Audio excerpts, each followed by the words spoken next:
Thank you, thank you, thank you. All right. Recording in progress. Now let me see if I can. No, now this is working. I think it's.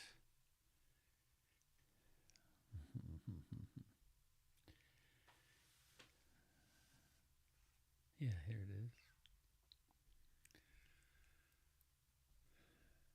I was pretty sick on Tuesday. Tuesday morning. I mean, not real sick, but I was. I felt terrible.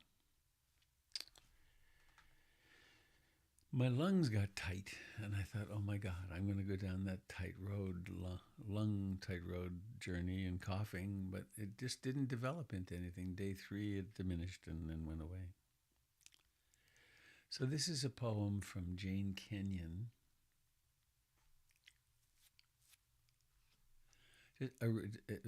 thinking that what's happened because of my immune system, etc., is I have a reprieve. It's not like my sentence has been commuted or I've been freed from the specter, but it's not happening right now, or so it appears. The poem is called Otherwise. I got out of bed on two strong legs. It might have been otherwise. I ate cereal, sweet milk, ripe, flawless peach. It might have been otherwise. I took the dog uphill to the birchwood. All morning I did the work I love. At noon I lay down with my mate. It might have been otherwise. We ate dinner together at a table with silver candlesticks. It might have been otherwise. I slept in a bed in a room with paintings on the walls and planned another day just like this one. But one day I know it will be otherwise.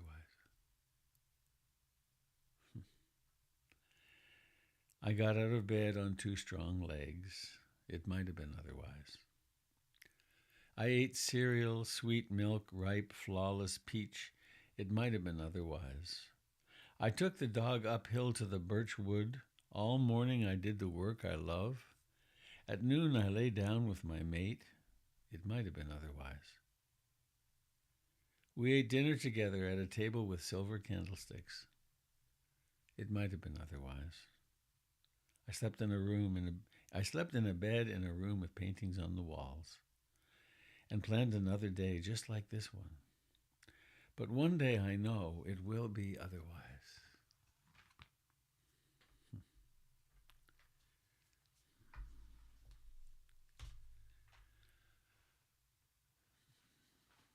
I must say that I had some really powerful meditation during my little vacation. Just lying there and turning and moving directly into the discomfort and watching or experiencing the suffering going to next to nothing because it's just like this, very unpleasant. Right now, it's not so much of that. So let us take our seat here in this moment, the seat of our awakening, and let us sit comfortably upright.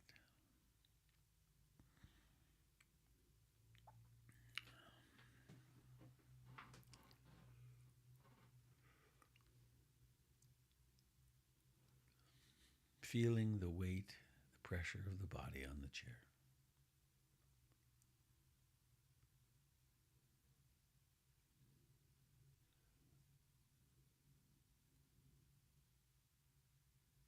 Experiencing the vivid aliveness of breathing in and out.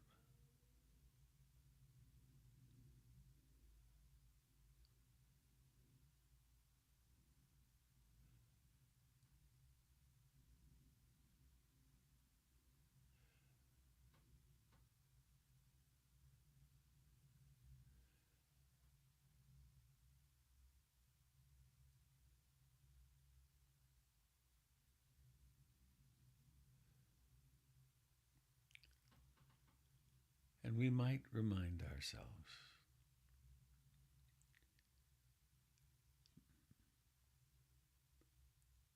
it will be otherwise. And what does that mean about now?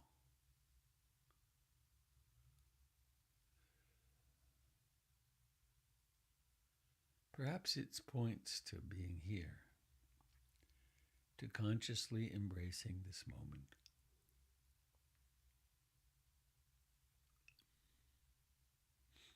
So that we live more kindly, more gratefully, more lovingly.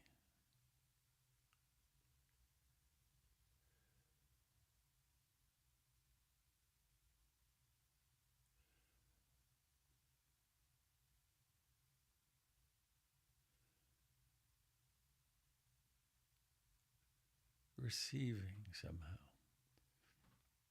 the life of the hands and fingers.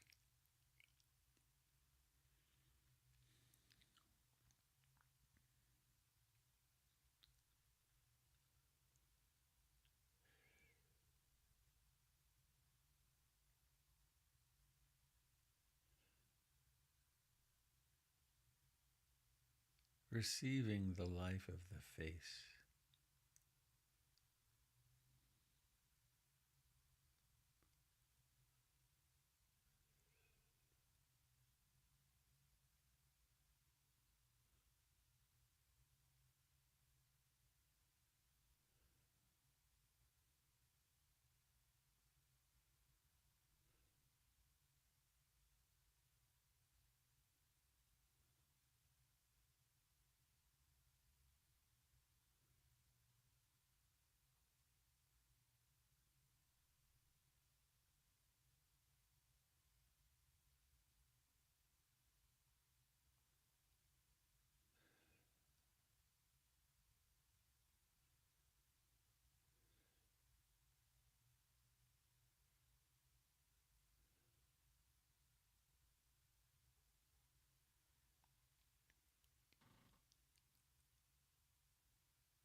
In mindfulness of the body,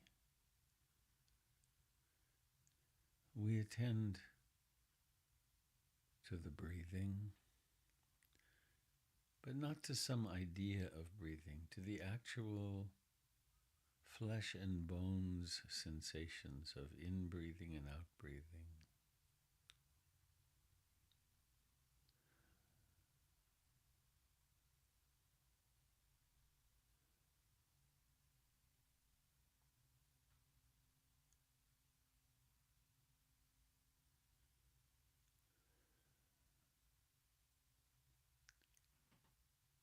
And this stability on matter, rupa, somehow helps make visible the flight of ideas, perhaps perhaps even restlessness and agitation, worry, or maybe just a quiet thought every now and then.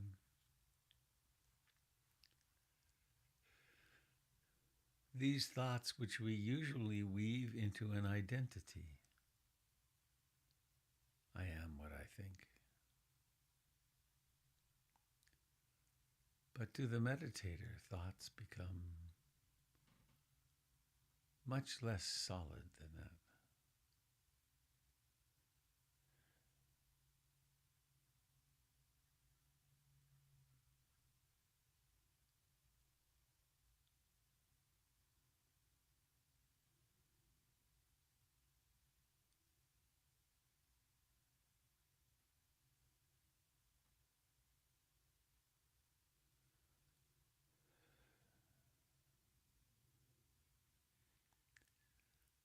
Sometimes the thoughts are so pervasive and intense and familiar that we somehow or another create an identity out of them.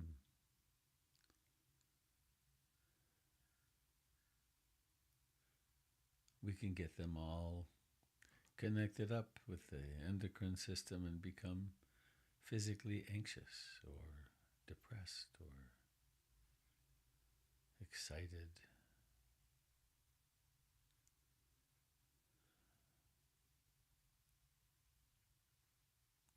Here, for a little while, we can rest all that.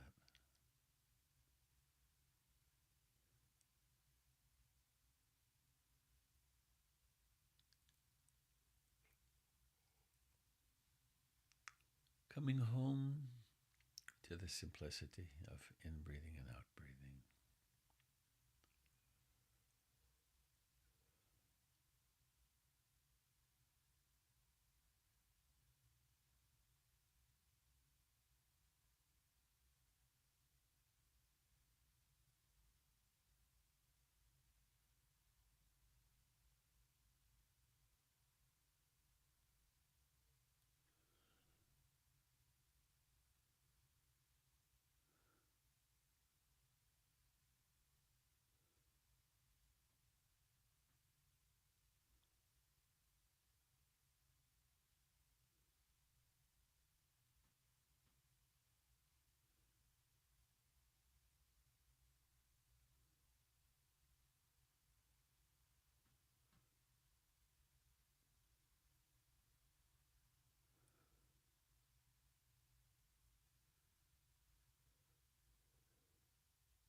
The mind could be colored by desire or wanting, grasping after. I want a particular state of concentration. I want to feel that burgeoning love that I felt yesterday, or disliking this or that,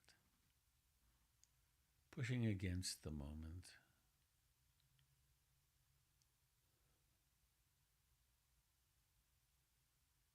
There's the whole realm of liking and disliking, which is natural to a human being, but also not personal.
in this moment.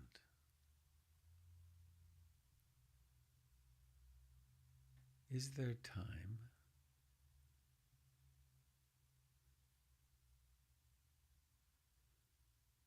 Or is there just now?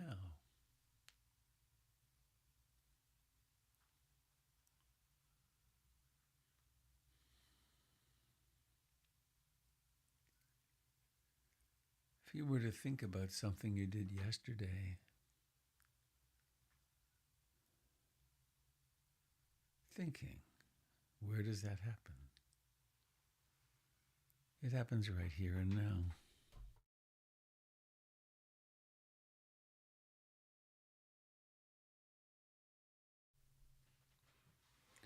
Do you have some plan for later today?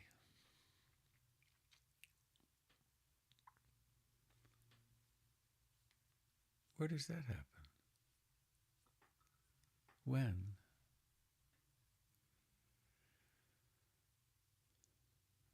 Later today will never happen. It will be now.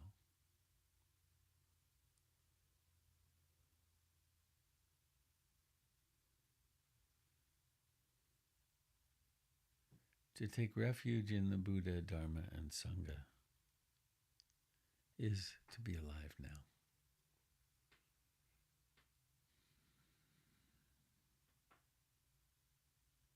With this breathing in, this breathing out.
We might include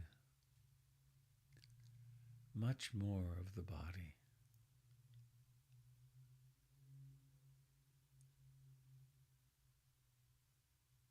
We could include the life that manifests as fingers and thumbs.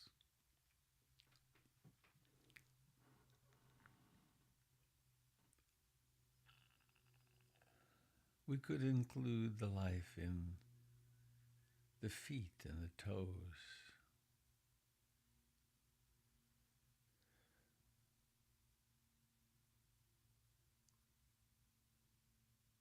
In the shins and calves and knees,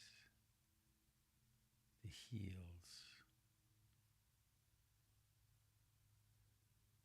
in the thighs.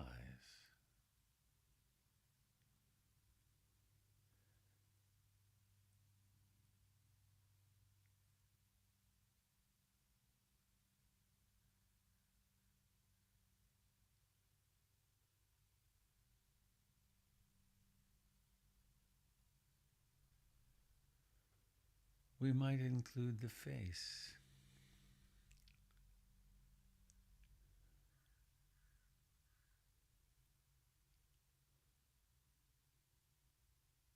the sounds,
The more awake we become, the more detail becomes available.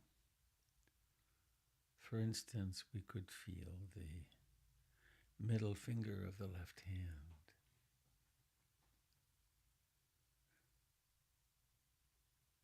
And is there some image of being a little creature somewhere in the head and looking down at the left hand? Or is it more simply that there's life here and knowing it? The baby finger of the right hand.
Each breath appears.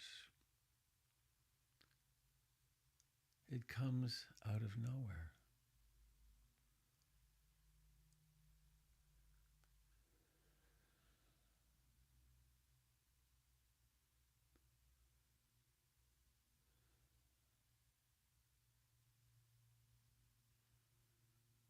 It comes out of now.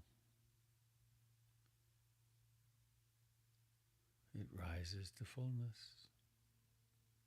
It declines and vanishes.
And each and every breath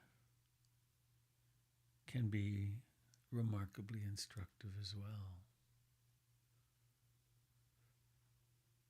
It's one thing to speak of impermanence.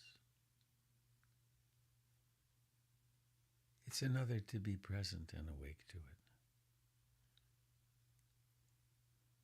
There is no such thing as a breath. It requires memory to have a breath.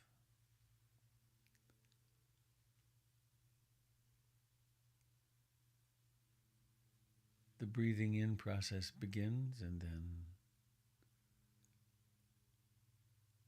by the time the breath is full, the beginning is ancient history.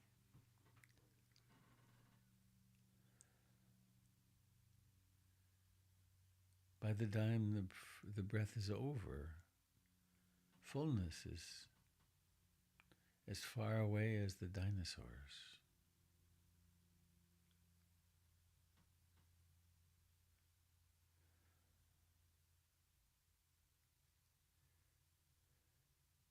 And we cultivate kindness, kindfulness, mindfulness, and compassion, and love,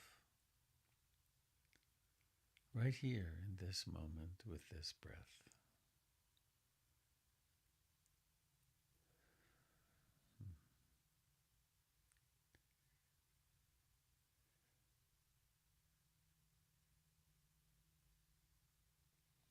We might like to add a simple mantra to weave together love and compassion with our mindfulness. On the in-breath,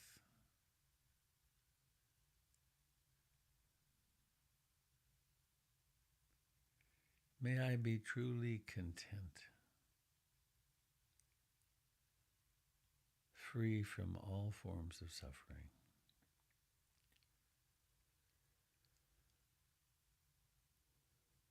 And on the out-breath, may my friends here on Zoom be completely content and free from suffering.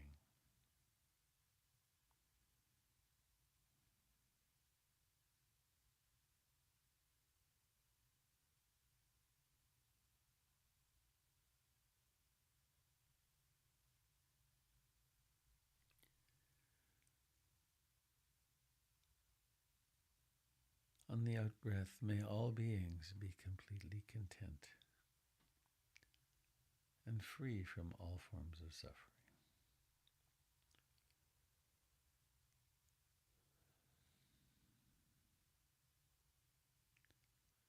It's not like we're trying to make something happen.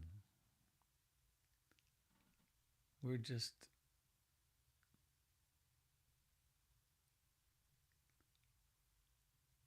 letting things be.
Did you get the sound of a beautiful deep gong or a clank? A gong. Oh, good.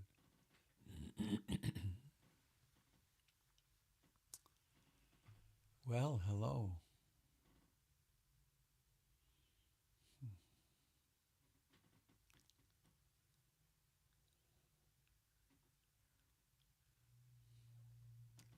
I'm still not completely back. I feel myself drawn to my chair over there, where I'm going to lounge for quite some time after this morning.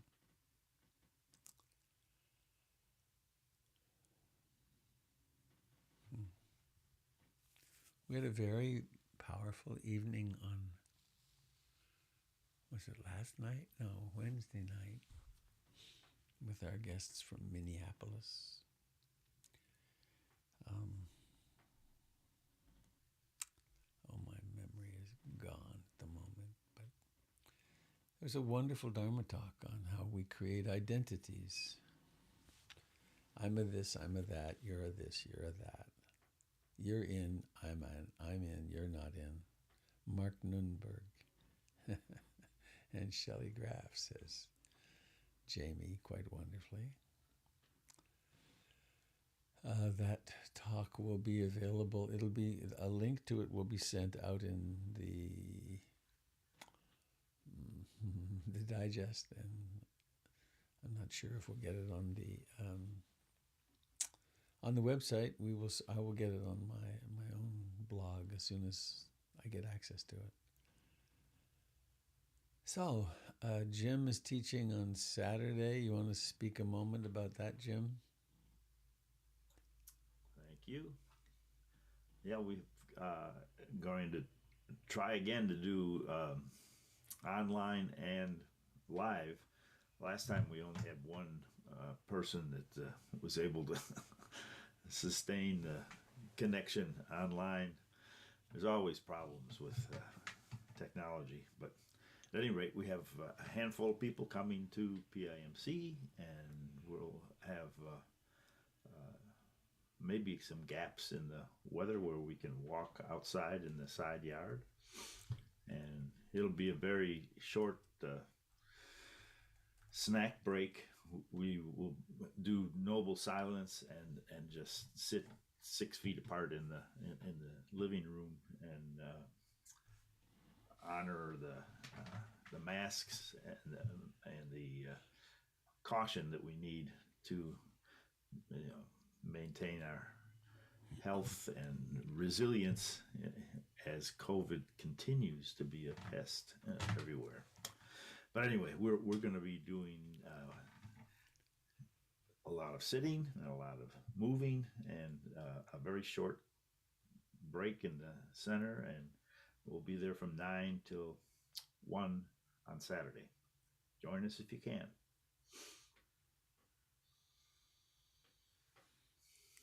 Oh, Jamie, that's great. Jamie has the links. For those of you that were present on Wednesday night, if you'd like to offer Dana to our guests that were here, Jamie can put, if you will put them in the chat, that'd be great, Jamie. Even if you weren't there, support Dharma teachers wherever you find them. Oh, it's a Dharma teacher. Let me fill their Dana bowl with freshly cooked rice, saffron rice. Is there a link for saffron rice, Mish? Or Jamie?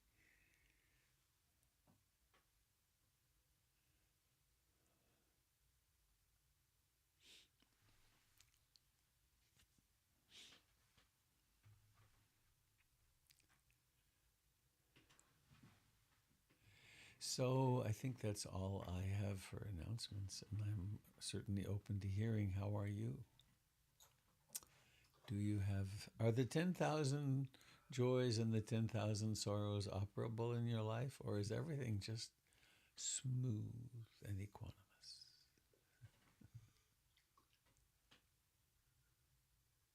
Robert, I had a very interesting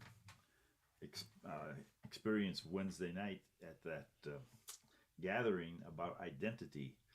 Uh, Wednesday morning, I found out that a fellow that I've been working with in Tai Chi for about a year was born about 3 blocks away from me in Chicago. And we didn't know that until last Wednesday. Huh. And and talking, I realized that he had gone to the public school and I had gone to the Catholic school. And at that time in my life, I thought there were two kinds of people in the world, the publics and the Catholics. And I was loyal to the Catholics, and he was part of that enemy group, you know. And here he was, a very devoted practitioner in Tai Chi that's been working with me for a year. He was not the other. He was definitely someone that belonged with me and has proven it over and over again. And we've enjoyed each other's company for a year. And then somehow the conversation came about of, you know, where were you born? And he said, near Pulaski and Armitage in Chicago. I said, well, that's where I was born. It was the strangest thing where the identities that I had at that point clashed against the identity of Right. the current thing, and just evaporated. Well, no, they did not evaporate because once we stopped talking and went into the Tai Chi, I got completely bamboozled. You know, my mind kept going back to Chicago and playing baseball near Armitage and Pulaski and blah blah blah blah blah, and luckily my students are used to me losing it periodically. They just kept the flow going, and we continued. But I got this jolt back into the past. I had to work with that distraction the rest of the session. But it was interesting to watch the identities. Just, you know, this is what worked when I was 9 years old, and this is what, you know, works today. So fascinating to have Mark Nunberg talk about how identities are built and how we get we can get trapped in them and create false divisions that help us forget about the fact that we belong together, you know. And it was all in one day that lesson kept coming in. It was really interesting. Thanks, Jim.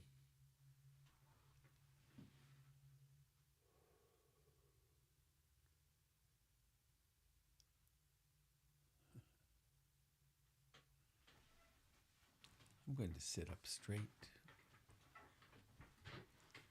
The impulse to slump is pretty strong here. Ah, there. Look, I'm going out the top of the picture.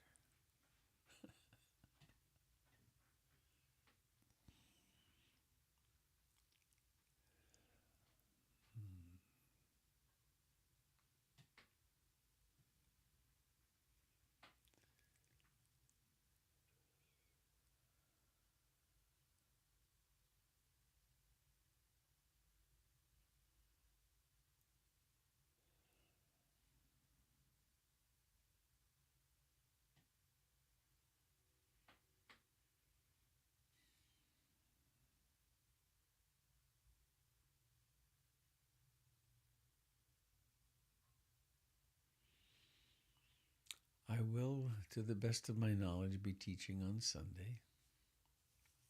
It's the plan.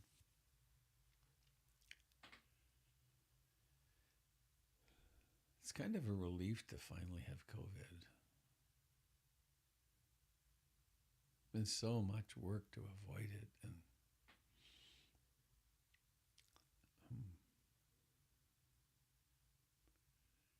and a relief to discover that it was not. I didn't get on a ventilator. I'm glad of that.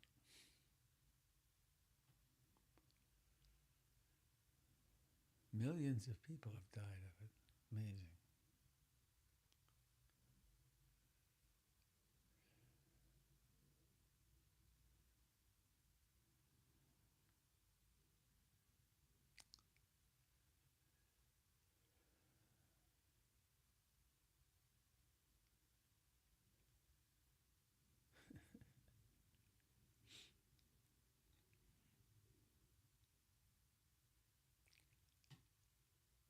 And then another sequelae of the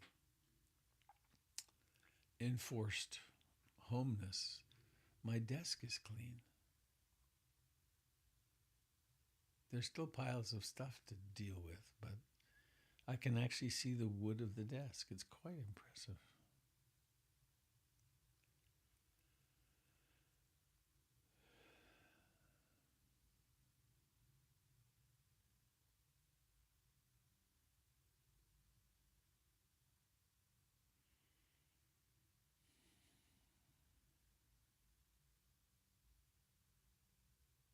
Oh, Jennifer has COVID too.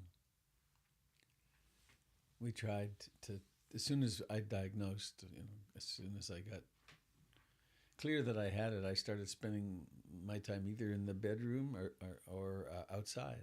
I created a little campsite outside and spent a lot of the days outside and wrapped up nice and warm. I love that. But she became symptomatic the day before yesterday, so she's in the kind of purgatory of runny nose and sneezing, and she gets fever. I didn't have any fever. I haven't had a fever in years. I don't mind, but we will continue to deal with it for a while.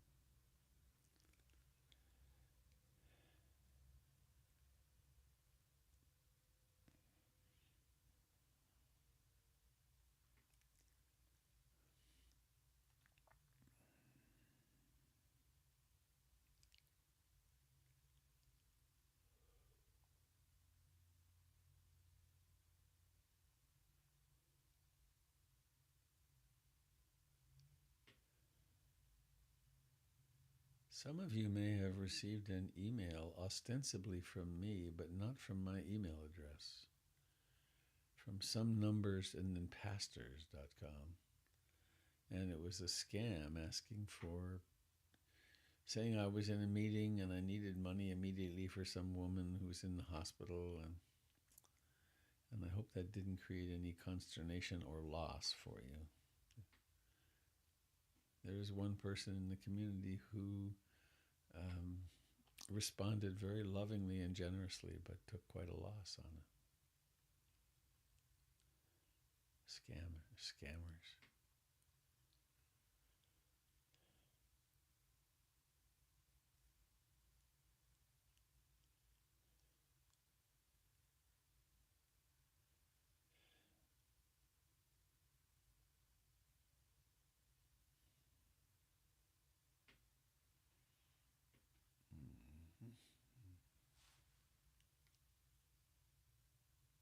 Good morning, Robert. Good morning, Sangha. Hello, David. Hello, Robert. Good to see you again. I think it's so interesting what's happening with COVID right now, because it seems like we collectively decided as a group to respond to it, and now as a culture we're collectively deciding that it's no longer happening, but it is. I was reading an article this morning about how children's hospitals in Canada are exploding right now. The emergency departments are busier than ever. Doctors are very concerned there's not enough spaces and beds for children to actually get attention and care. So it's like, it's because we've all unmasked, and now the other viruses are all spreading around too. So it's interesting. It's about how we ascribe meaning to things in our culture, about how we say something's important and we respond to it, and then we just collectively decide that it's no longer happening. But as is evident with yourself, Robert, and many other people that I know, COVID's still doing its thing. Yeah. It hasn't actually, COVID doesn't actually respond to our timelines. So it's interesting, I find. I'm not sure what your thoughts are about that, but thank you. Nice to see you again. I'm glad to hear that you're well. So. Well, it's not killing so many people, and it's not putting so many people in the hospital. That's a big change, and I'm glad of that. but lots of people are getting it. It's becoming endemic, I think, is what they say.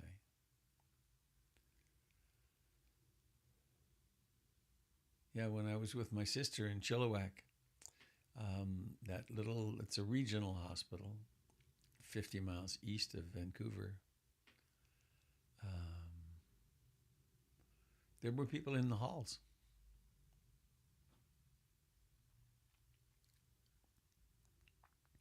Busy.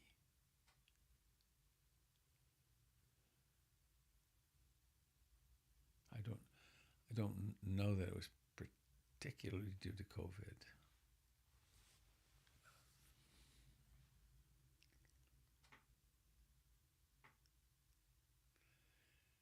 From Jamie, it's not killing people who have been vaccinated. I think that probably ends with. Yeah.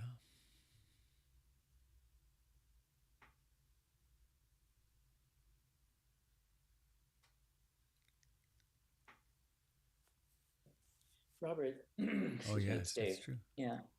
The, Going off of David's comment and some other things that have been said, the thing that I'm working through, excuse me, which is also a function of discoveries and meditation, is just how little control I have over my life. Like none. There's COVID, and sure, I can mask, but maybe it's enough, maybe it's not. It's just facing the reality that several decades ago, I strapped myself on this amusement ride and really have very little control over the course of it. And I've spent most of my life struggling to control it. And that's my challenge, is to let go. I'm having a hard time doing that. But between the news on the January 6 hearings and all of the stuff around the world, still working very hard to find a place of, I guess the word is equanimity. But it's just in my face right now.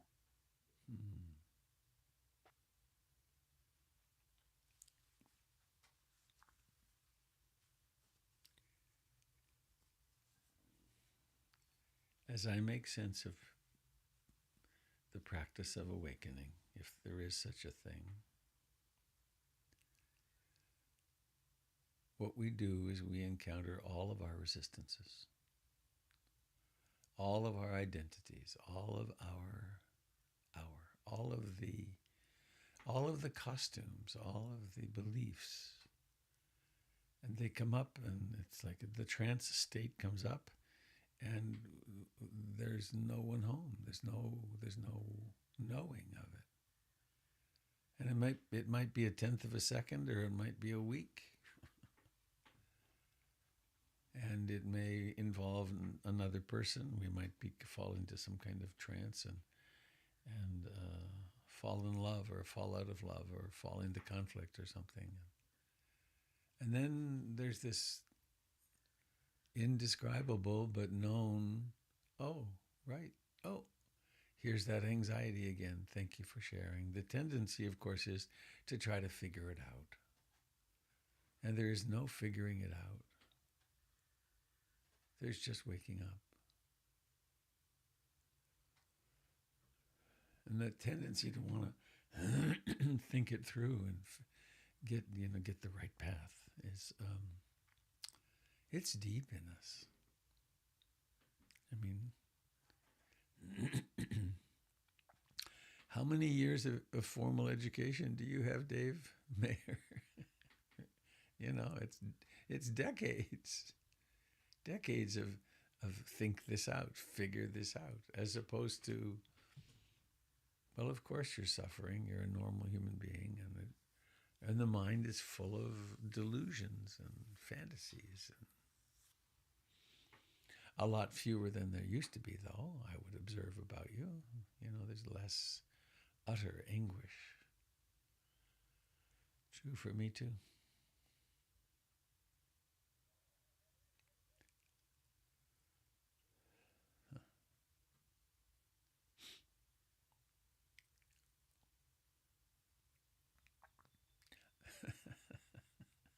I'm aware in this consciousness, there's a layer of thick fog. It's like I can see you out there, sort of. Weird. No, normal, I guess.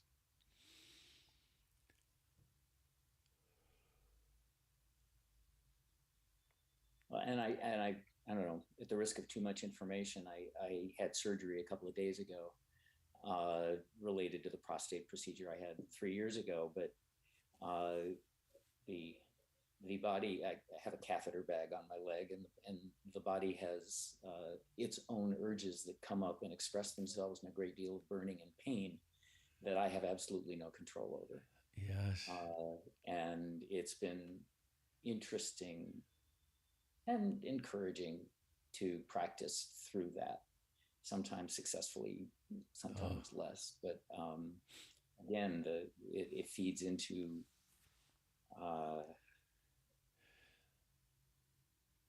here I am on this ride, and this is what happens, and this is the experience. Right. And oh, look, how much I hate this.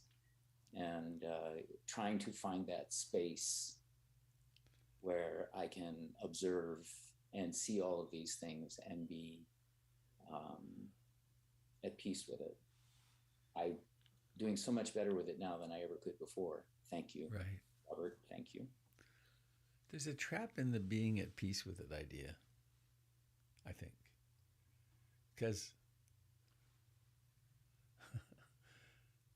I don't... having a catheter sucks. It's not pleasant. In fact, I had a very interesting, back when I had my prostate surgeried, best thing I ever did, boy, oh boy. But the third night, I had to have this catheter in for 3 nights at home. And it was 11 o'clock or so, and there was this burning difficulty with the catheter. And I got up and I went to the couch and I was sitting there, and it occurred to me, I was given 20 or 25 like OxyContin, some narcotic. And I had taken 2. And so I thought, well, this is not that bad. I could sit here, as long as I didn't move at all, I could sit here all night or lie here, and I could do this, and maybe develop some concentration and so on. Or I could take a drug. And I decided to take the drug and sit. And I had a very interesting experience, which was, in that instance, I don't think the signal to the brain from the irritation of the catheter changed at all. What changed was I simply didn't care. Fascinating. It didn't block the pain. It blocked the Vedana, the liking and disliking. But I think it's a trap to think that, if I could just meditate enough, I would be up here floating in the clouds, and then down there, over there, would be the hurting and the sense of, I don't want this to be happening, that. And sometimes that happens, but a lot of the time it seems to me that equanimity means, wow, I'm in the middle of it, it really sucks, it hurts, I don't like it, and that's okay. But there's still how many hours till morning? There's still he, she, they really are gone, and my heart is broken. Oh, you're right. This is the suffering human. And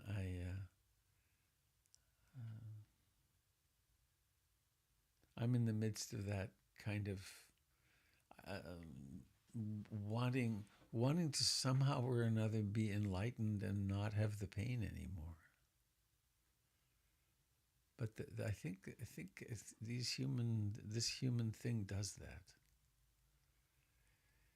And how do I accept that? Well, one moment at a time. How long do you have that bag? Week, A week. week. God, use the drugs. Well, the burning gets better. It's or isn't as bad. And the at peace part. Um, my experience meditating yesterday with you, it rather than at peace, it's more finding that space to turn toward it and observe it and not identify with it. Yeah. To be able to, it's like in some respects, because I analyze it and all that, but it flares up sort of like a fumarole in a volcano or something. But to be able to stay with it and not clinch down and resist or all those Yeah. things which cause the suffering. And there's just a lot of stuff that's causing suffering, and to be in that, to be able to find that space where I can turn toward it and have it not fall into, oh, poor Dave, or how horrible. Right. It's just the work of the moment. And there's just a lot of stuff contributing, which gives me plenty of opportunity to practice. Yeah.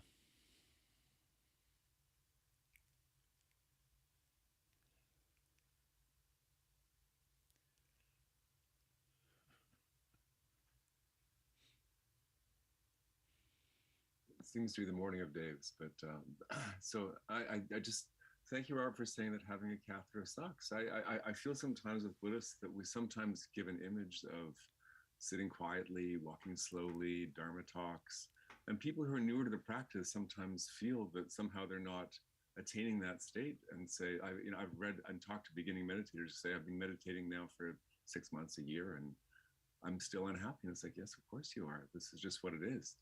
This is the practice. So I feel sometimes that we're not doing ourselves or anyone any favors by not living our experiences. Mm-hmm. And acknowledging suffering is suffering. We can't actually have compassion until we acknowledge suffering is suffering. So I really thank you, David, for your honesty, and Robert for your response. I think it's important for ourselves and for people who are newer to the practice to understand that Buddhism is not an escape from suffering. It's working with suffering. So thank you for that.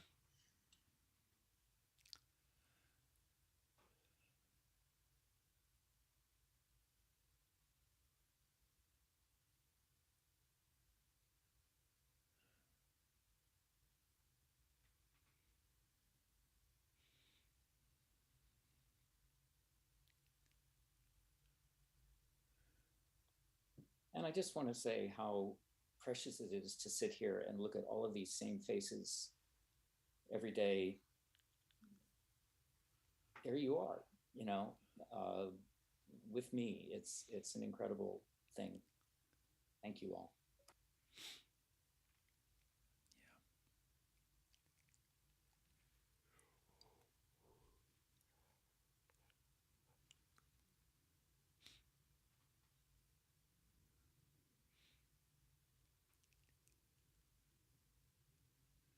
I'm beginning to fade.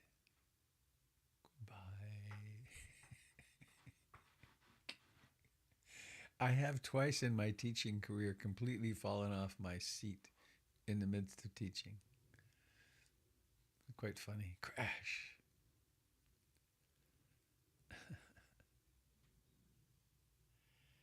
So, anybody sitting with something you really want to share before we go?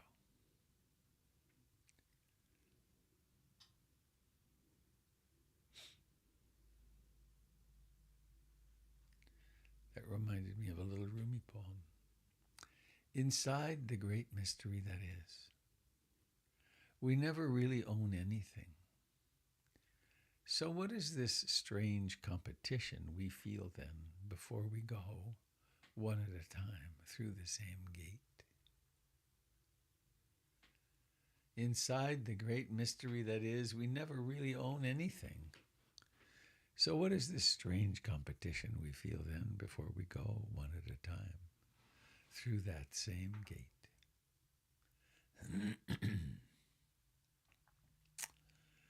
Well, let us sing our lovely cacophonous song together.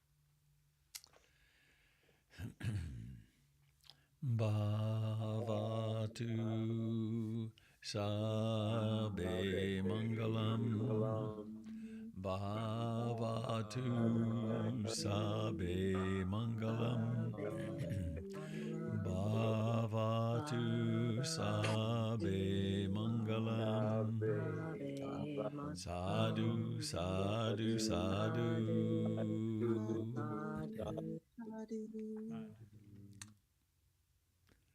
Happy trails, dear friends. Nice Live to see long you, and Robert. prosper, Hadley. See you, Robert. Thank you, Sangha. Thank you. It could have been otherwise. Good day. Come on. Otherwise. Good to see you, Robert. All right. Be well, Thanks. Have a good day, Robert everyone. Brohad. Bye, everyone.